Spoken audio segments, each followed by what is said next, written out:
السلام عليكم ورحمة الله وبركاته. بسم الله الرحمن الرحيم. الحمد لله رب العالمين، والصلاة والسلام على أشرف الأنبياء والمرسلين نبينا محمد وعلى آله وصحبه أجمعين. أما بعد. যাবতীয় প্রশংসা ও গুণগান আল্লাহ সুবহানাহু ওয়া তাআলার নিমিত্তে পেশ করছি, যিনি আজকে আমাদেরকে ঐতিহ্যবাহী জুবাইল দাওয়াত গাইডেন্স সেন্টার এই ক্লাস কক্ষে সাপ্তাহিক আকীদা ক্লাসে উপস্থিত হওয়ার তৌফিক দান করেছেন। এই জন্য আমরা রব্বুল আলামিনের শাহী দরবারে অবনত মস্তকে কালিমাতুশ শুকর তথা কৃতজ্ঞতা বাণী উচ্চারণ করি, পড়ি আলহামদুলিল্লাহ। অতঃপর সালাত সালাম ও অবারিত শান্তির ধারা বর্ষিত হোক প্রাণপ্রিয় নবী মুহাম্মদ রাসূলুল্লাহ সাল্লাল্লাহু আলাইহি ওয়াসাল্লামের প্রতি। আসুন আমরা প্রিয় নবীর প্রতি হৃদয়ের সবটুকু আবেগ, ভালোবাসা এবং উচ্ছ্বাস মিশিয়ে সালাত সালাম পেশ করি। সকলে পড়ি সাল্লাল্লাহু আলাইহি ওয়াসাল্লাম। প্রিয় উপস্থিতি, সমেত সাথী বন্ধুগণ, দাওয়াতের ময়দানে এক অকুতোভয় সৈনিক, মুজাদ্দিদ, ফকিহ, বিশিষ্ট আলেমে রব্বানি ইমাম মুহাম্মদ ইবনে আব্দুল ওয়াহাব রাহিমাহুল্লাহ কর্তৃক রচিত অনবদ্য গ্রন্থ উসুলুল ঈমান থেকে আমরা ধারাবাহিকভাবে আলোচনা করছিলাম। তো ইতিপূর্বে আমরা একটি গুরুত্বপূর্ণ হাদিসের প্রথম দুটি অংশ নিয়ে আলোচনা করেছি। আজকে ওই হাদিসের বাকি অংশটুকু আলোচনা করার প্রয়াস পাবো, রব্বুল আলামিন যদি তৌফিক দান করেন ইনশাআল্লাহ তাআলা। প্রখ্যাত সাহাবী জাবির ইবনে আব্দুল্লাহ রাদিয়াল্লাহু তাআলা আনহু থেকে বর্ণিত, তিনি বলেন যে আল্লাহ রাসূল সাল্লাল্লাহু আলাইহি ওয়াসাল্লাম খুতবা দেওয়ার শুরুতে আল্লাহর প্রশংসা করলেন। অতঃপর তিনি বক্তৃতায় যে কথাগুলো বলেছেন সেই কথাগুলো হচ্ছে, তিনি বললেন, ফাইন্না আসদাকাল হাদিসি কিতাবুল্লাহ ওয়া খায়রুল হাদি হাদি মুহাম্মাদিন সাল্লাল্লাহু আলাইহি ওয়াসাল্লাম। অথবা তিনি বলেছেন, আহসানুল হাদিসি কিতাবুল্লাহ ওয়া খায়রুল হুদা হুদা মুহাম্মাদিন সাল্লাল্লাহু আলাইহি ওয়াসাল্লাম। তিনি বলেছেন যে নিশ্চয় সবচেয়ে সুন্দর এবং সবচেয়ে উত্তম কথা হচ্ছে আল্লাহর কিতাব, এবং সর্বোৎকৃষ্ট গাইডেন্স বা দিক নির্দেশনা হচ্ছে প্রিয় নবী সাল্লাল্লাহু আলাইহি ওয়াসাল্লামের দিক নির্দেশনা।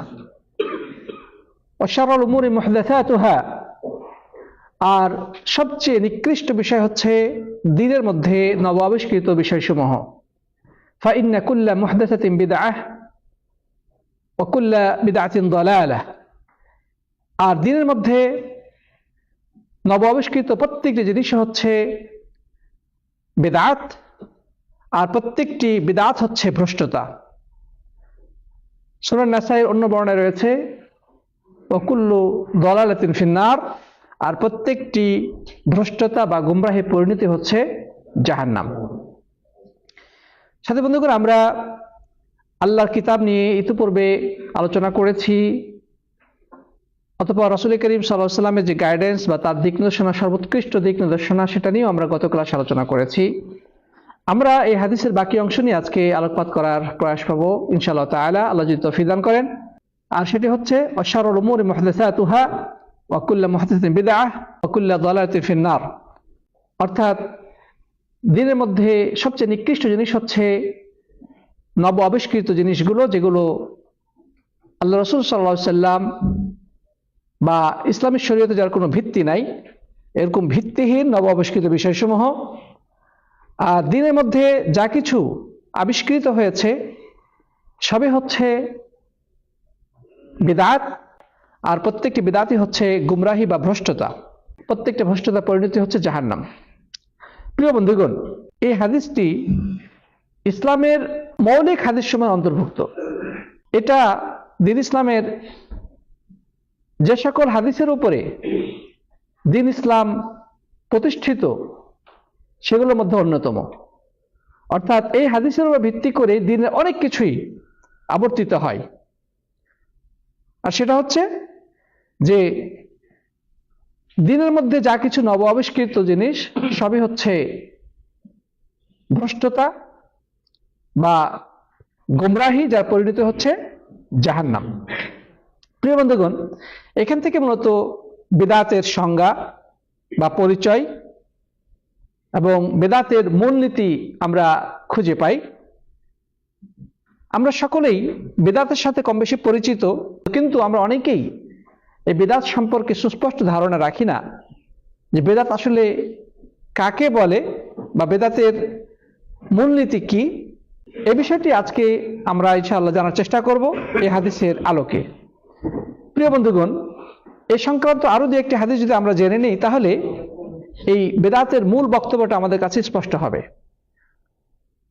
আরেকটি হাদিস বর্ণিত হয়েছে ইরবাজ ইবনে সারিয়া রাদিয়াল্লাহু তাআলা আনহু থেকে, তিনি বলেছেন, ওয়া ইয়াকুম ওয়া মুহদাসাতিল উমুর, তোমরা দ্বীনের মধ্যে নবাবিষ্কৃত সবকিছু থেকেই দূরে থাকবে। ফা ইন্না কুল্লা মুহদাসিন বিদআহ, কেননা দ্বীনের মধ্যে নবাবিষ্কৃত প্রত্যেকটি জিনিস হচ্ছে বিদআত। ওয়া কুল্লু বিদআতিন দালালাহ, আর প্রত্যেকটি বিদআতই হচ্ছে ভ্রষ্টতা।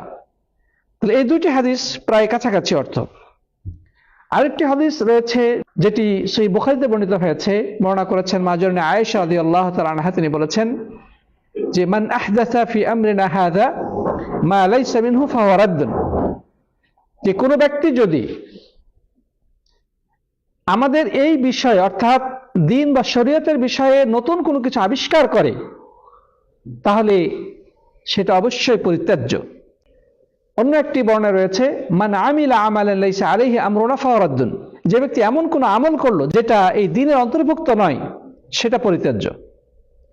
তো এই হাদিসগুলোকে সামনে রাখলে আমাদের কাছে বেদাতের কয়েকটি মূলনীতি প্রস্ফুটিত হয়।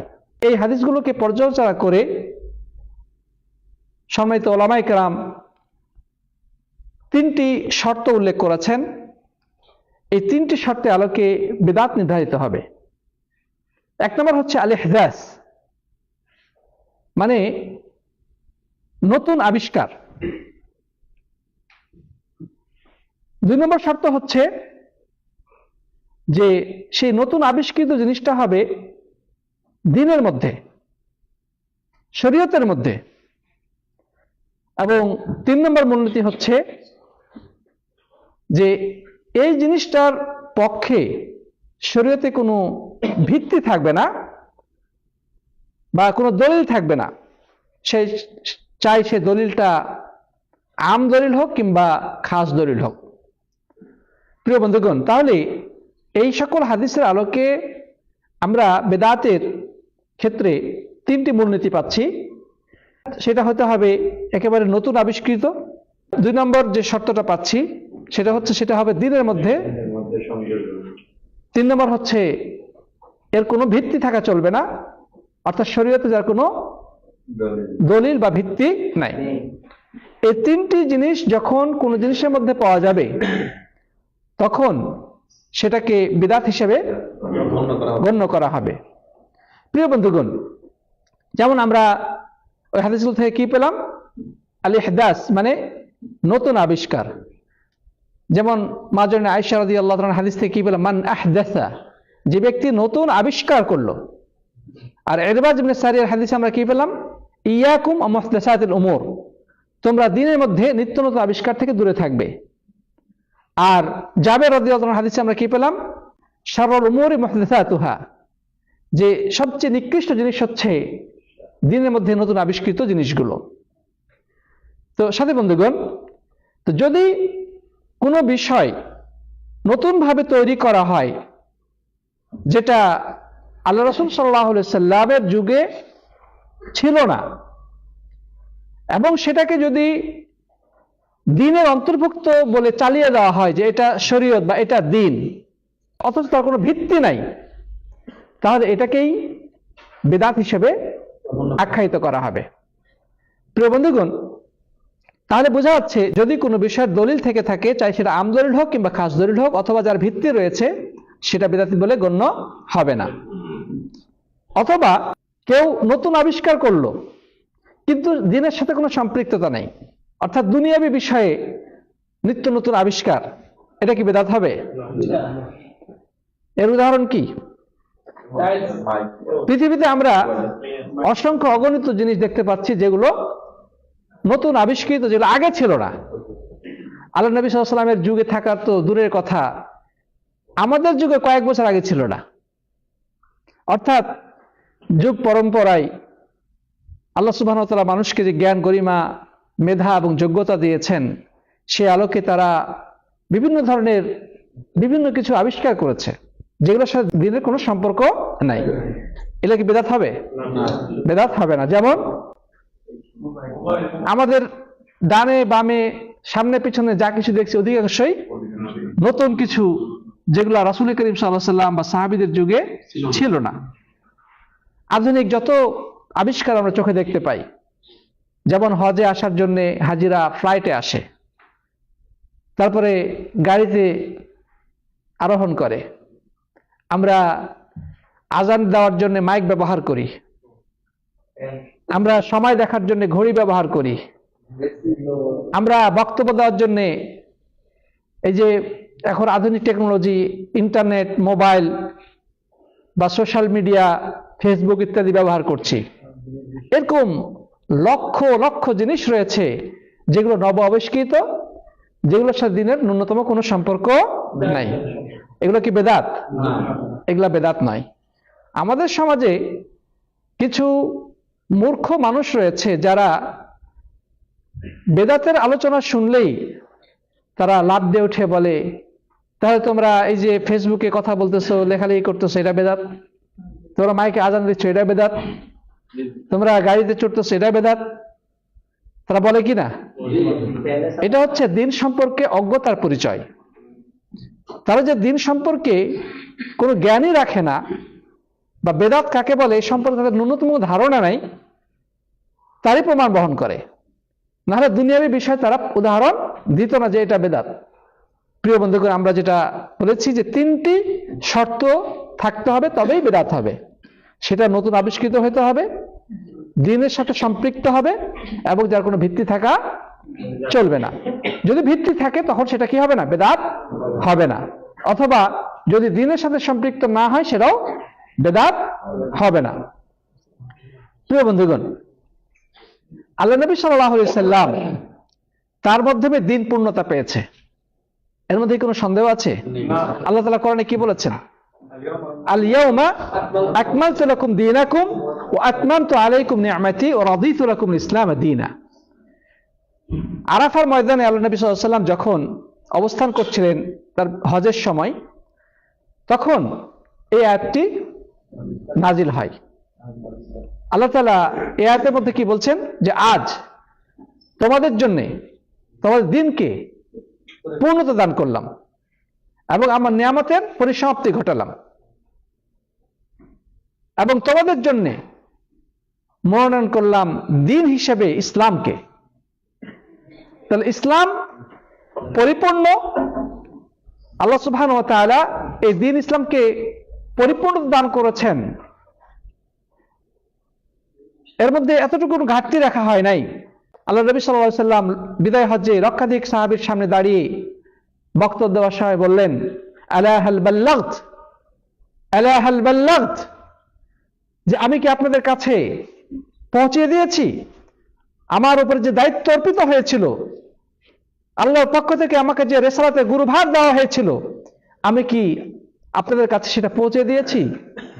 তখন সাহাবীগণ সমস্বরে বললেন, অবশ্যই আপনি পৌঁছে দিয়েছেন হে আল্লাহর রাসূল।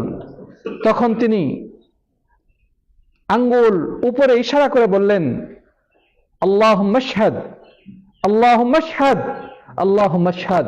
হে আল্লাহ আপনি সাক্ষী থাকুন, হে আল্লাহ আপনি সাক্ষী থাকুন, হে আল্লাহ আপনি সাক্ষী থাকুন। আমার সামনে যারা উপস্থিত তারা আমার দায়িত্ব পালনের ব্যাপারে সাক্ষ্য দিচ্ছে যে আমি আমার দায়িত্ব পালন করেছি। এরপরে সাহাবীদেরকে উদ্দেশ্য করে তিনি বললেন, ফালিয়ুবাল্লিগু শাহিদুল গায়বা, আজকে তোমরা যারা উপস্থিত আছো, তোমরা যারা উপস্থিত হতে পারে নাই তাদের কাছে পৌঁছে দিবে। তোমাদের কাজ হচ্ছে পৌঁছে দেওয়া।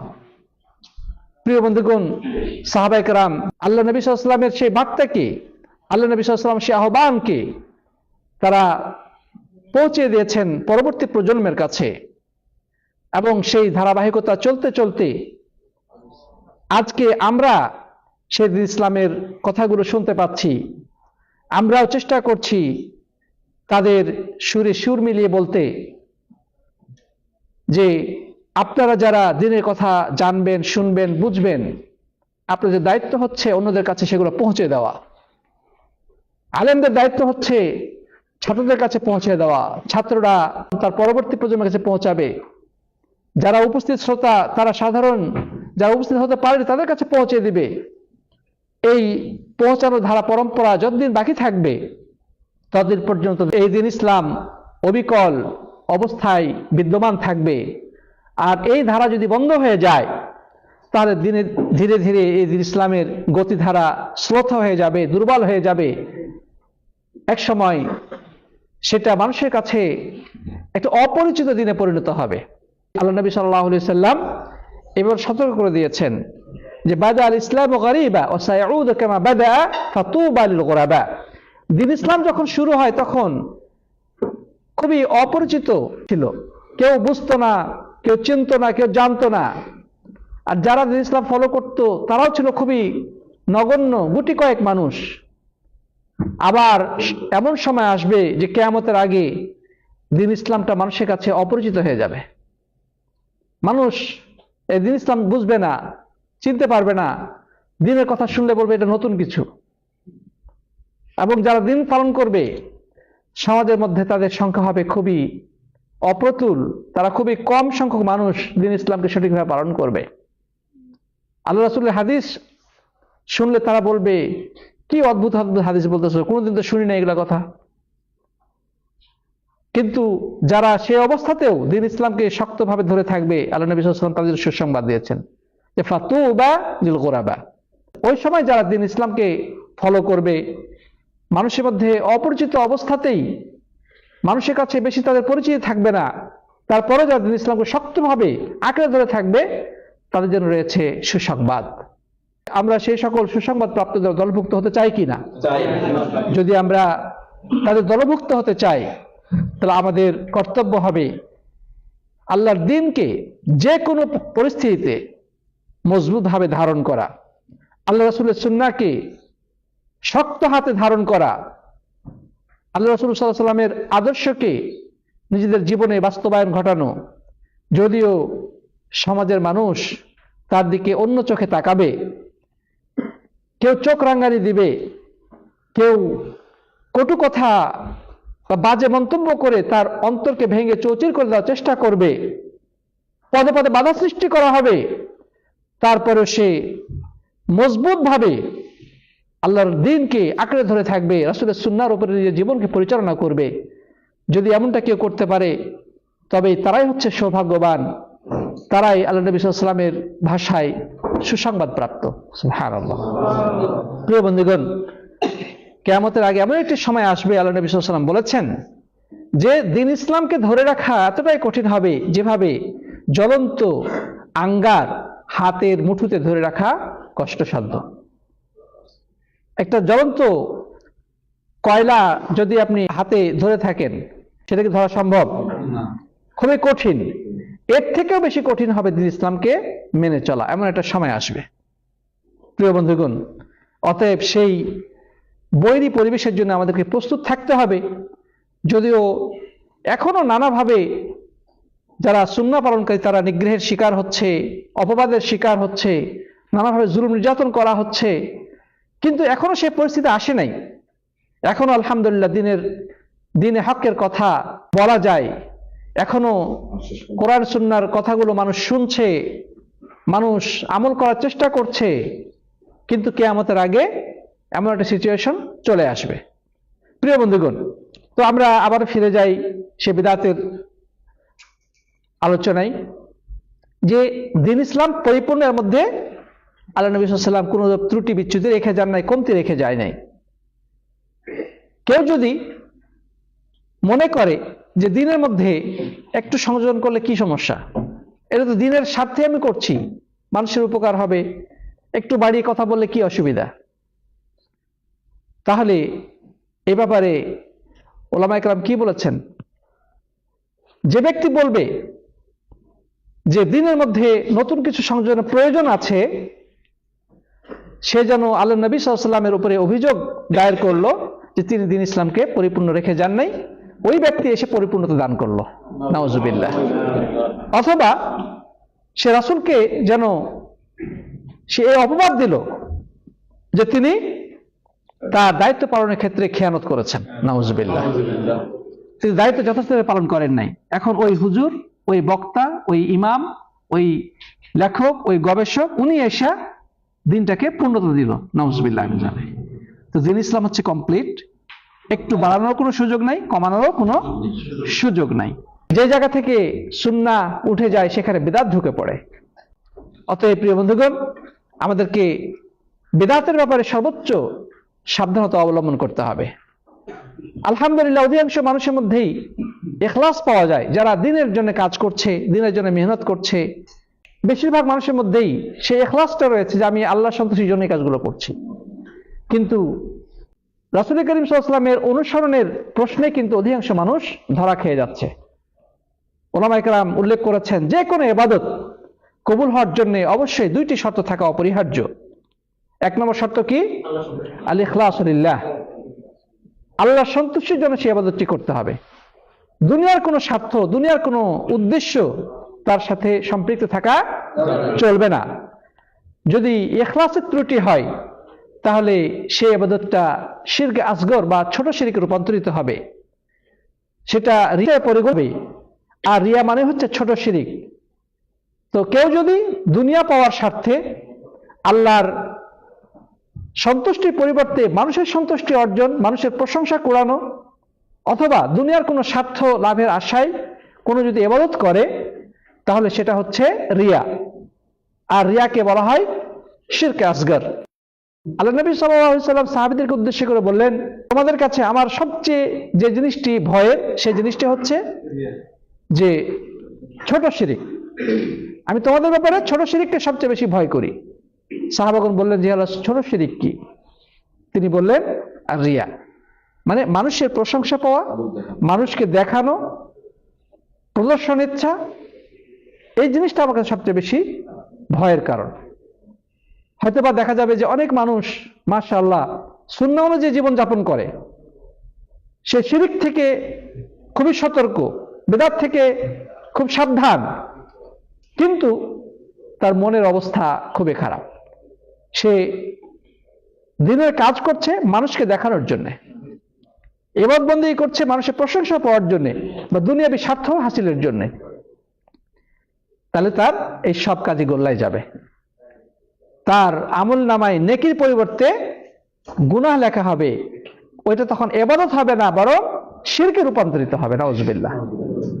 তাহলে বাহ্য তো দেখতে খুব সুন্দর, খুব আন্তরিকতার সাথে কাজটা সে করছে, কিন্তু তার আন্তরিকতা মানুষের সামনে প্রকাশিত হচ্ছে, কিন্তু রব্বুল আলামিনের কাছ থেকে তো তার ভিতরের অবস্থা সে গোপন করতে পারবে না। ইন্নাল্লাহা আলিমুম বিযাতিস সুদূর, মানুষের মনের অবস্থা আল্লাহ তাআলা ভালো জানেন কিনা? অবশ্যই তিনি সবচেয়ে ভালো জানেন। আর রাসূল করিম সাল্লাল্লাহু আলাইহি ওয়াসাল্লাম বলেছেন, ইন্নামাল আমালু বিন্নিয়াত, প্রত্যেকটা আমল নির্ভর করছে নিয়তের উপরে। অতএব একজন মানুষকে যতই আপনি পরহেজগার, তাহাজ্জুদ গুজার, দিনদার, দিনের জন্য নিবেদিত প্রাণ দেখেন না কেন, তার ব্যাপারে আমরা সে উচ্চ প্রশংসা করতে পারবো না যে এই লোক খালেস বা তার মনের মধ্যে কোনো ত্রুটি বিচ্যুতি নেই, এই কথা আমরা বলার অধিকার রাখি না। এটা শুধুমাত্র আল্লাহ তাআলাই ভালো জানেন। এই জন্যে পূর্বসূরীগণ কারো প্রশংসা করতে গেলে তারা বলতেন, হাযা মাহসিবুহু ওয়ালা উযাক্কি আলাল্লাহি আহাদান, যে তিনি খুব ভালো মানুষ আমার ধারণা মতে, কিন্তু আল্লাহর উপরে আগ বাড়িয়ে আমি কাউকে প্রশংসা করছি না। সুবহানাল্লাহ। এই কথাটা এই সৌদি আরবের ওলামাদের কাছে যখন আমরা তাজকিয়া বা প্রশংসাপত্র আনতে যাই, তারা কিন্তু এই কথাটা লিখে দেন। আমরা মদিনা বিশ্ববিদ্যালয়ে বড় বড় আলেমদের কাছে যখন কোনো একটা কাজের জন্য তাজকিয়া বা প্রশংসাপত্র আনতে যাই, তখন তারা ভালো প্রশংসা করে যে হ্যাঁ, উনি সালাফি আকীদা, একজন ভালো ছাত্র, দিনের প্রতি আগ্রহী, এই কথাগুলো লেখার পরে হাযা মাহসিবুহু ওয়ালা উযাক্কি আলাল্লাহি আহাদা, আমি যে কথাগুলো বললাম, যে প্রশংসা করলাম, সেটা আমার ধারণা মতে, কিন্তু আল্লাহর উপরে আমি আগ বাড়িয়ে কোনো তার ব্যাপারে মন্তব্য করব না বা প্রশংসা করব না। সুবহানাল্লাহ। কারণ ইখলাস বা আন্তরিকতা হচ্ছে মনের বিষয়। একজন মানুষ অপর জনের মনের খবর বলতে পারে না, এটা একমাত্র আল্লাহ তাআলাই ভালো জানেন। তো সাথী বন্ধুগণ, তো ইখলাসের ক্ষেত্রে আমাদেরকে সর্বোচ্চ সতর্কতা অবলম্বন করতে হবে, যেন কোনোভাবেই রিয়া মনের মধ্যে প্রবেশ না করে। যদি রিয়া প্রবেশ করে তাহলে তার সমস্ত আমল ব্যর্থতায় পর্যবেসিত হবে, তার ওই সকল আমল সওয়াবের পরিবর্তে গুনাহের কারণে রূপান্তরিত হবে, নাউজুবিল্লাহি মিন যালিক। তো যাই হোক প্রিয় বন্ধুগণ, আমরা যে কথা বলছিলাম যে আলহামদুলিল্লাহ অধিকাংশ মানুষই ইখলাসের সাথে কাজগুলো করে, কিছু সামান্য স্বার্থান্বেষী মানুষ ছাড়া।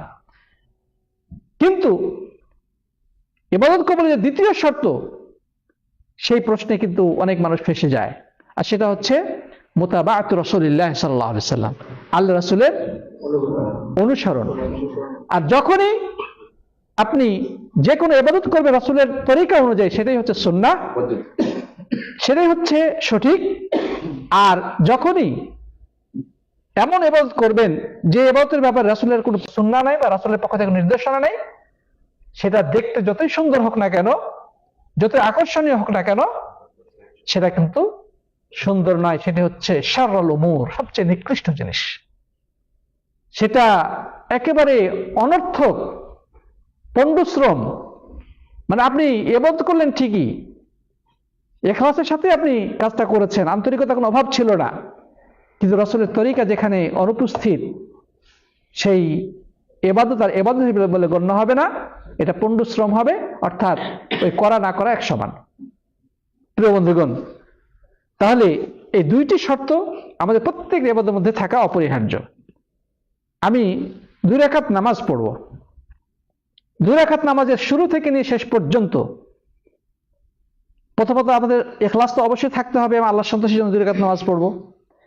কিন্তু এই নামাজের তাকবীর থেকে নিয়ে তাসলিম পর্যন্ত, আল্লাহু আকবার নামাজটা শুরু করলাম, সালাম দিয়ে নামাজ শেষ করলাম, এর ভিতরে যতগুলো কার্যক্রম রয়েছে প্রত্যেকটি কার্যক্রম অবশ্যই রাসূলের সুন্নাহ অনুযায়ী হওয়া অপরিহার্য। যদি এখান থেকে কোনো একটি কাজ রাসূলের তরিকার বাইরে চলে যায়, তবে ওই কাজটা বেদাতি কাজ বলে পরিগণিত হবে। আর বেদাতের পরিণতি কি? আল্লাহ নবী সাল্লাল্লাহু আলাইহি ওয়াসাল্লাম বলেছেন, মান আহদাসা ফি আমরিনা হাযা মা লাইসা মিনহু ফাহুয়া রাদ্দুন। যে ব্যক্তি দ্বীনের মধ্যে এমন নতুন কোনো কিছু আবিষ্কার করলো যেটা আমার দ্বীনের অন্তর্ভুক্ত নয়, সেটা হচ্ছে পরিত্যাজ্য, মানে ওইটা প্রত্যাখ্যাত হবে। এখন একজন মানুষ বলতে পারে যে আমি তো এটা আবিষ্কার করি নাই, এই পদ্ধতিতে আমি আবিষ্কার করি নাই, হয়তোবা কোনো হুজুরের কোনো বই আমি পাইছি, অথবা হুজুরের ওয়াজে শুনছি, আমাদের এলাকার বড় মুফতি সাহেব এই ধরনের ফতোয়া দিছে, আমি সেভাবে করতেছি, সমস্যা কোথায়? আমি তো আবিষ্কার করি নাই। তাহলে দ্বিতীয় হাদিস তার ক্ষেত্রে প্রযোজ্য, মান আমিলা আমালান লাইসা আলাইহি আমরুনা ফাহুয়া রাদ্দুন। যে ব্যক্তি এমন আমল করলো যেটা দ্বীনের অন্তর্ভুক্ত নয়, সেটা প্রত্যাখ্যাত। অতএব যে আবিষ্কার করলো সে যেমন অপরাধী, আর আপনি খোঁজ খবর না নিয়ে আপনি যদি আমল করেন, আপনি অপরাধী। তবে মানুষ সব জানতা নয়, মানুষের ভুল হতেই পারে। যখনই তার কাছে এটা স্পষ্ট হবে যে এই আমলটা সুন্নাহ অনুযায়ী হয় নাই, রাসূলের তরিকা অনুসরণ করা হয়নি, তখনই তার জন্য আবশ্যক হচ্ছে আল্লাহর কাছে ইস্তিগফার করা, ক্ষমা চেয়ে নেওয়া এবং সহিহ সুন্নাহ অনুযায়ী আমল করা।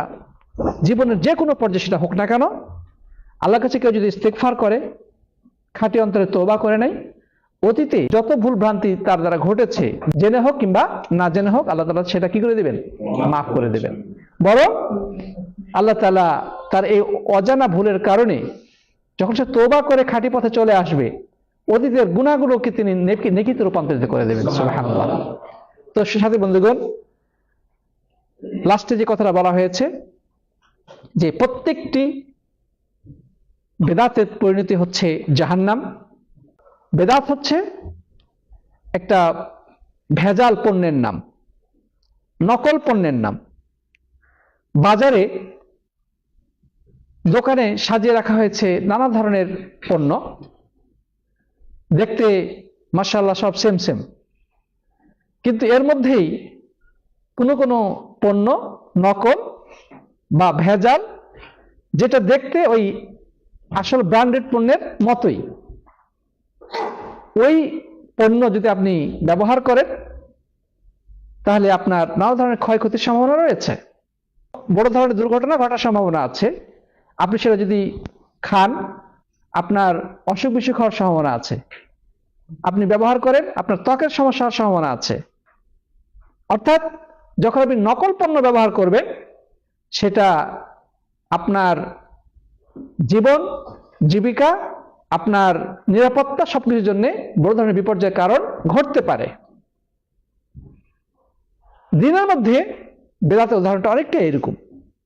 দেখতে খুব সুন্দর, চকচকে, ঝকঝকে, দাড়ি, টুপি, বুজুর্গানে দিন, কোরআন হাদিসের কথা দিয়ে তারা মানুষকে খুব আকর্ষণীয় ভাষায় বলতেছে, কিন্তু সেটা আল্লাহ রাসূল সাল্লাল্লাহু আলাইহি ওয়াসাল্লামের তরিকার বাইরের জিনিস, ওইটা আল্লাহ রাসূলের হাদিস পরিপন্থী জিনিস, এটা ইসলাম পরিপন্থী জিনিস, হাদিস দ্বারা সাব্যস্ত হয়নি, মিথ্যা, বানোয়াট, কিচ্ছা কাহিনী, গল্প গুজব, এটা ওই সমস্ত ভেজাল পণ্যের মতো। তাহলে একজন মিথ্যাবাদী বক্তা যেভাবে খুব আকর্ষণীয় ভাষায় মানুষকে, বাজারে দেখবেন কিছু হকার আছে, একেবারে থার্ড ক্লাস জিনিসকে মানুষের সামনে এমনভাবে উপস্থাপনা করে, মানুষ পকেট থেকে টাকা বের করে ওই জিনিসটা কিনে বাড়িতে নিয়ে যায়। এরপরে দেখবে যে আরে কি কিনে নিয়ে আসলাম এটা। কথার ছলচাতুরি, মানে কথার যে সৌন্দর্য বা তার শৈল্পিকতা, বাগ্মিতা, এই কারণে মানুষ মুগ্ধ হয়ে এই জিনিসটা কিন্তু কিনে নিয়ে, বাজার থেকে কিনে নিয়ে বাড়িতে যে সেটা ব্যবহার করছে এবং সে ঠকে গেছে। তো আমাদের দেশে এক শ্রেণীর বক্তা রয়েছে যাদের বাক চতুরতা বা বাকপটুতা, সুন্দর ভাষার ব্যবহার, আকর্ষণীয় ভাষা উপস্থাপনা মানুষকে বিমুগ্ধ করে দেয়। মানুষ মনে করে এটাই বুঝি দিন। এরা হচ্ছে দিনের নামে হকার, যারা এই ভেজাল পণ্য সুর দিয়ে আকর্ষণীয় ভাষায় তারা মানুষের কাছে বিক্রয় করে চলে গেল। এরপরে কিছুদিন পরে দেখবে যে এই হাদিসটা হয় বানোয়াট, এই আমলটা দলিল বহির্ভূত, অথবা দুর্বল, অথবা ভিত্তিহীন। পার্থক্য বুঝতে পেরেছেন? যে ওই যে বাজারের হকার এবং এই সমস্ত সুরেলা বক্তাদের উদাহরণ ওদের অনেকাংশে এরকম। তাহলে প্রিয় বন্ধুগণ, আপনি বেদাত করবেন, তার পরিণতি হচ্ছে জাহান্নাম। তার মানে আপনি ইবাদত মনে করে কাজটা করলেন, আসল পণ্য মনে করে আপনি কাজটা করলেন, কিন্তু সেটা মূলত বেদাত। আপনি বেদাত করেছেন, আপনার পরিণতি কোথায় হবে? জাহান্নাম। আল্লাহ তাআলা আমাদের সবাইকে হেফাজত করুন, পড়ি আল্লাহুম্মা আমিন। সাথী বন্ধুগণ, তাহলে এই হাদিসের আলোকে আমরা মূল সারাংশে কথাই বলতে চাই যে আমাদেরকে খুবই সতর্কতা অবলম্বন করতে হবে। দুনিয়াতে চতুর্দিকেই ভেজাল। কেউ আপনার নামে, কেউ আপনার কাছে লম্বা দাড়ি নিয়ে এসে ভেজাল পণ্য বিক্রি করে চলে যাবে, মাথায় টুপি লাগিয়ে জুব্বা পরে এসে ভেজাল পণ্য বিক্রি করবে। আপনি যদি একটু অসচেতন হন, আপনি কিন্তু ঠকে যাবেন। অতএব আমরা দিন গ্রহণের ক্ষেত্রে তার থেকে বেশি সতর্কতা অবলম্বন করব, যেভাবে আমরা বাজার থেকে পণ্য কেনার ক্ষেত্রে সতর্কতা অবলম্বন করি। কারণ বাজারের পণ্যের ক্ষতিকারিতা হয়তো সাময়িক, কিন্তু দিনের ক্ষতিকারিতা অনেক ভয়াবহ এবং ব্যাপক। প্রিয় বন্ধুগণ, বেদাতের সংজ্ঞার ব্যাপারে সারাংশ এতটুকুই বলতে পারি যে মা উহদিসা ফি দীনিল্লাহ ওয়া লাইসা লাহু আসলুন আমুন ওয়ালা খাসুন ইয়াদুল্লু আলাইহি। বেদাত হচ্ছে আল্লাহর দ্বীনের ভিতরে নব আবিষ্কৃত জিনিস, যার কোনো ভিত্তি নেই, ভিত্তিতে চাই আম হোক কিংবা খাস হোক। অথবা অন্যভাবে বলতে গেলে মা উহদিসা ফি দ্বীনি মিন গায়রি দালিলিন, দলিল বহির্ভূতভাবে দ্বীনের মধ্যে যে জিনিসটি নতুনভাবে আবিষ্কার করা হয়েছে সেটাই হচ্ছে বেদাত। সেটাই কি? বেদাত। আল্লাহ যেন আমাদের সবাইকে বেদাত সম্পর্কে আরো বেশি জানার, বুঝার এবং সচেতন হওয়ার তৌফিক দান করুন, পড়ি আল্লাহুম্মা আমিন। আল্লাহ যেন আমাদেরকে রাসূল করিম সাল্লাল্লাহু আলাইহি ওয়াসাল্লামের রেখে যাওয়া বিশুদ্ধ সুন্নাহর আলোকে ইবাদত বন্দেগী এবং জীবনের সকল কার্যক্রম বাস্তবায়ন করার তৌফিক দান করে, আল্লাহুম্মা আমিন। আল্লাহ যেন আমাদেরকে সবসময় তার সন্তুষ্টি পথে অবিচল রাখেন, আমরা পড়ি আল্লাহুম্মা আমিন। আল্লাহ রাব্বুল আলামিন সবাইকে কবুল করুন, আল্লাহুম্মা আমিন। হাযা ওয়া সাল্লাল্লাহু আলা নবিয়িনা মুহাম্মদ ওয়া আলা আলিহি ওয়া সাহবিহি আজমাইন। আসসালামু আলাইকুম ওয়া রাহমাতুল্লাহি ওয়া বারাকাতুহু।